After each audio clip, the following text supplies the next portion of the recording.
menurut standar KUHP baru, Roy Suryo CS ini penanganan kasusnya bisa dengan restoratif justice, tapi di KUHP Orde Baru itu nggak diatur, gitu loh.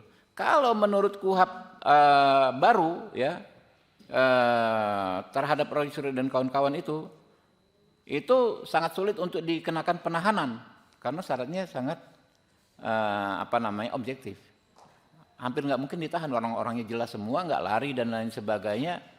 Tapi kalau menurut KUHP Orde Baru, ada peluang dia ditahan sewenang-wenang. Pak Roy Suryo dan kawan-kawan ini. Jadi yang darurat itu adalah bagaimana kita mencabut KUHP Orde Baru. Yang emergensi panggilan darurat itu bagaimana segera menghentikan KUHP Orde Baru. Sudah terlalu banyak korban KUHP Orde Baru ini. Substansinya apa lalu rumusannya. Memang pada akhirnya tidak semua redaksi ya yang diusulkan itu diakomodir 100%. Ya, 100%. Terakhir misalnya usulan dari Maidina, siapa nama lengkapnya ini? Ada teman dari ICJR ya. Maidina Rahmawati. Saya mengenal beliau ya, aktif di ICJR. Sampai akhir-akhir pengesahan, beliau meminta memberikan aspirasi soal perluasan objek pra peradilan, termasuk diantaranya soal penelantaran laporan atau undue delay, lalu soal penangguhan penahanan. Ya, dari beberapa poin, 2 itu kita akomodir, kita masukkan di pasal-pasal terkait objek pra peradilan. Begitu juga masukan dari Universitas Indonesia yang disampaikan oleh sahabat saya, rekan Taufik Basari, ya. Beliau mengajar di Universitas Indonesia, kirim surat yang ada pakai kop UI, di antaranya soal larangan terjadi penyiksaan dan intimidasi dalam dalam pemeriksaan. Itu kita masukkan, ya. Tapi prinsipnya ya 100% lah ya, mungkin 99,9% KUHP baru ini merupakan masukan dari masyarakat sipil, ya. Terutama dalam penguatan peran advokat dan hak tersangka sebagai mekanisme untuk mengontrol agar aparat penegak hukum tidak melakukan kesewenang-wenangan. Ya. Jadi itu yang soal soal pencatutan, ya. Nah kemudian ada ini beredar nih, ya. Semacam poster di media sosial yang isinya tidak benar, ya. Disebutkan ya kalau RKUHP disahkan, polisi jadi bisa lakukan ini ke kamu tanpa izin hakim. Ini tidak benar sama sekali. Pertama, diam-diam menyadap, merekam dan mengutak-atik komunikasi, ya. Kedua, membekukan sepihak tabungan dan semua jejak online. 3, mengambil HP, laptop dan data, ya, tanpa izin hakim, ya. Keempat, menangkap, melarang meninggalkan tempat, menggeledah, bahkan melakukan penahanan tanpa konfirmasi tindak pidana. Ini hoax, benar hoax, ya. Yang benar adalah ini kami bikin klarifikasinya, kami sebarkan juga ke teman-teman nanti ya, yang versi WA-nya ya. Bahwa yang pertama ya, menurut pasal 135 ayat 2 KUHP baru ya, soal penyadapan akan diatur secara khusus di undang-undang yang mengatur penyadapan yang baru akan dibahas setelah pengesahan KUHP baru. Jadi belum ada penyadapan itu, memang ada hak upaya paksa penyadapan, tapi pelaksanaan dan pengaturan ini akan diatur dengan undang-undang tersendiri soal penyadapan yang akan dibahas kalau KUHP-nya disahkan. Nah tapi secara umum ya, saya komunikasi lintas fraksi di Komisi 3, ada Pak Nabil ya, fraksi Nasdem, Pak Bimantoro fraksi Partai Gerindra, ya. Semua fraksi menyadari bahwa penyadapan itu harus diatur secara hati-hati dan harus dilakukan dengan izin pengadilan. Jadi undang-undangnya belum ada, tapi sikap politiknya sudah ada ya soal penyadapan.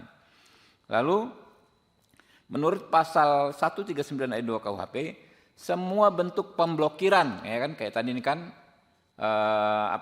pemblokiran rekening, ya, pemblokiran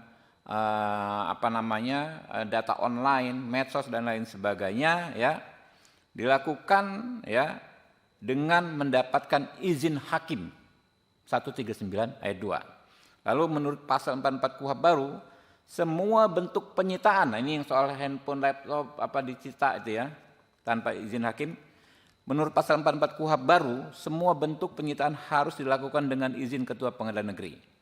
Nah, soal penangkapan, tadi katanya bisa ditangkap tanpa konfirmasi tindak pidana. Ini mengacu kepada bahwa penyelidik atas perintah penyidik bisa melakukan penangkapan. Sebetulnya pengaturannya begini, ya.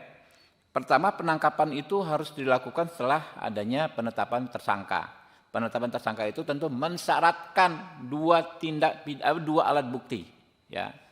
Lalu penahanan itu ya syaratnya ini jauh lebih berat, ya, jauh lebih objektif dibandingkan dengan apa yang diatur di KUHP Orde Baru, ya. Di KUHP baru penahanan bisa dilakukan pertama apabila tersangka mengabaikan panggilan 2 kali berturut-turut. Ini kan sangat objektif. Panggil sekali nggak datang, 2 kali nggak datang, jelas faktanya. Yang kedua, apabila tersangka memberikan informasi tidak sesuai fakta, ini kan gampang di cross checknya, gitu loh. Ketiga, apabila tersangka menghambat proses pemeriksaan, ya. Keempat, kalau menghambat proses pemeriksaan ini kan jelas sebuah tindak pidana, namanya obstruction of justice, ya. Keempat, apabila tersangka berupaya melarikan diri, melakukan ulang tindak pidana, ya, menghilangkan alat bukti dan terancam keselamatannya, atau yang terakhir tersangka mempengaruhi saksi untuk berbohong. Ini juga kan termasuk dalam obstruction of justice yang memang merupakan tindak pidana. Jadi ya, kalau di KUHP Orde Baru orang tuh bisa ditahan hanya dengan 3 kekhawatiran. 1, khawatir melarikan diri, khawatir menghilangkan alat bukti, khawatir mengulangi tindak pidana, yang pemenuhannya unsur yang subjektivitasnya hanya ada pada penyidik. Nah, kalau yang di KUHP baru ini sangat objektif, sangat bisa dinilai, gitu loh. Jadi teman-teman, ya, kami sih terus berdoa sampai sekarang, ya, rekan-rekan Komisi 3 kita di grup, Bismillah kita doakan hari ini bisa disahkan, ya. Semoga nanti benar-benar bisa disahkan KUHP baru, menggantikan KUHP Orde Baru, ya. Jadi aneh kalau ini bilang, ya, ada poster lain berarti kamu bisa jadi korban KUHP baru. Lah, mereka nggak ngomong. Sekarang ini banyak sekali orang menjadi korban KUHP Orde Baru. Lihat misalnya rombongannya kelompoknya Roy Suryo dan segala macam. Itu kan korban KUHP Orde Baru. Kenapa? Ya. Kalau menurut standar KUHP baru, Roy Suryo CS ini penanganan kasusnya bisa dengan restoratif justice. Tapi di KUHP Orde Baru itu nggak diatur, gitu loh. Kalau menurut KUHP baru, ya, terhadap Roy Suryo dan kawan-kawan itu sangat sulit untuk dikenakan penahanan karena syaratnya sangat objektif. Hampir nggak mungkin ditahan, orang-orangnya jelas semua, nggak lari dan lain sebagainya. Tapi kalau menurut KUHP Orde Baru ada peluang dia ditahan sewenang-wenang. Pak Roy Suryo dan kawan-kawan ini. Jadi yang darurat itu adalah bagaimana kita mencabut KUHP Orde Baru. Yang emergensi panggilan darurat itu bagaimana segera menghentikan KUHP Orde Baru. Sudah terlalu banyak korban KUHP Orde Baru ini, ya. Mulai dulu kemarin Pak Egy Sujana dan lain sebagainya, itu kan korban KUHP Orde Baru.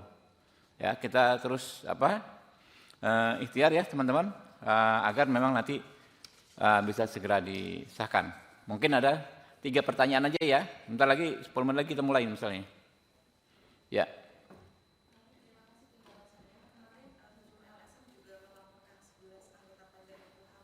Ya.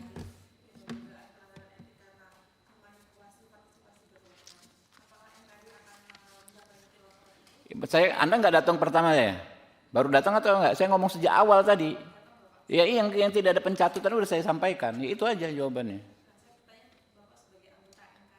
Oh enggak, kalau saya, ya, itu laporannya mengada-ngada, ya. Orang jelas kok nggak ada pencatutan, apanya memanipulasinya. Kami justru mengakomodir aspirasi mereka dan 100%, ya 99% mungkin isi KUHP baru ini adalah aspirasi dari masyarakat sipil. Ya. Oke? Dua lagi, kalau nggak ada oke ya, nanti cukup ya. Terima kasih. Billahi taufiq wal hidayah. Wassalamualaikum warahmatullahi wabarakatuh.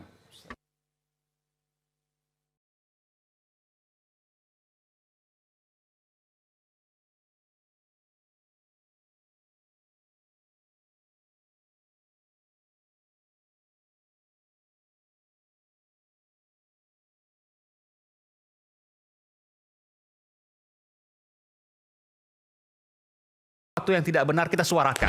Ya bagaimana semua terangin dia sedungu ini? Ini manusia pecundang yang sangat merugikan bangsa kita ini. Saatnya jadi member eksklusif di channel YouTube Official Saya iNews. tantang lagi para tambah sumpah di atas Al-Quran. Dia pengen masuk TV. Konten-konten premium yang tidak tayang di TV. Live interaction. Halo pemirsa iNews, ini baru selesai. Emoji dan badge spesial. Reakses konten pilihan. Klik YouTube Official iNews. Join member hanya Rp10.000 per bulan.